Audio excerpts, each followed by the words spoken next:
இந்த வீடியோல நம்ம 3 விஷயம் பார்க்க போறோம்.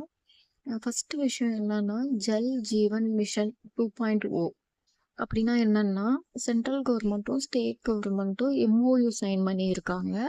இது ஆல்ரெடி இருக்கிறது தான். பட் எக்ஸ்டெண்ட் பண்ணியிருக்காங்க. எதுக்காகன்னா, இப்போ நம்ம தமிழ்நாடுக்கு எல்லா ஊருக்கும் வாட்டர் சப்ளை கிடைக்கிறதுக்காண்டி இந்த MOU சைன் பண்ணியிருக்காங்க. அதே மாரி நிர்மலா சீதாராமன் என்ன சொல்லியிருக்காங்கன்னா, இதுக்காக நிதி ஒதுக்கியிருக்காங்க. இதுக்கு முன்னாடி இருந்த ஆட்சி மேல எங்களுக்கு நம்பிக்கை இல்லாதனால நாங்க நிதி ஒதுக்கல. பட் விஜய் அண்ணா ஆட்சி மேல நம்பிக்கை இருக்கிறதுனால நிதி ஒதுக்கியிருக்காங்க.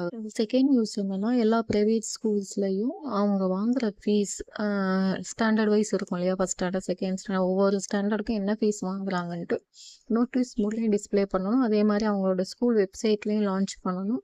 அது மட்டும் இல்லாம ஸ்டூடெண்ட்ஸோட அப்ளிகேஷன் ஃபார்ம்லயும் மென்ஷன் பண்ணணும்னு சொல்லி சிஎம் ஆர்டர் போட்டிருக்காரு.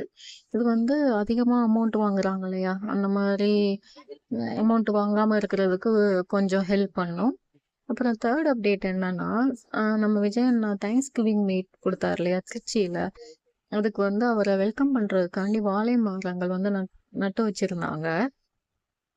இதுல பியூட்டி என்னன்னா, வாழை மரம் விஜய் அண்ணா வந்தப்பயும் சரி, வந்துட்டு போனதுக்கு அப்புறமும் சரி, பொதுமக்கள் யாரும் அத பிடுங்கவே இல்ல. மத்த கட்சி மீட்டிங்லாம் நம்ம பார்த்துருப்போம். எப்படா காசு குடுத்து கூட்டிட்டு வந்தவங்கலாம் உட்கார வச்சிருப்பாங்க. எப்படா ஈவெண்ட் முடியும், முடிஞ்சதும் அங்க இருக்கிற சேரு எல்லாத்தையும் கூல் ட்ரிங்க்ஸு, வாழை மரம் நட்டிலாம் அங்க இருக்கிறதெல்லாம் பிடுங்கிட்டு போறத பார்த்துருப்போம். பட் நம்ம டிவிகே தொண்டர்கள் அப்படி பிஹேவ் பண்ணல. ஸோ இதுதான் நம்ம விஜய் அண்ணா டிவிகே கட்சிக்கும் மத்த அல்லு சில்லு கட்சிக்கும் உள்ள டிஃபரன்ஸ்.